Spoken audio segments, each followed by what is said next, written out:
Oh, hello, hello, hello. Ayan, nagigisa ako. Medyo sinusunog-sunog ko talaga yung aking bawang para mas maamoy siya at saka mas malasa mga katropa. At ilalagay ko na rin yung aking sibuyas. At ayan, dahil medyo nakuha na natin ang tamang texture ng ating bawang at sibuyas, itambog na natin ang ating hilabos na hipon. Yan ang request ni Apo. Yan, gisa-gisa lang.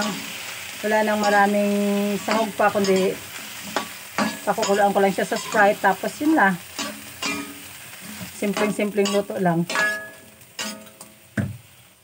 Lagyan natin ng konting pampalasa.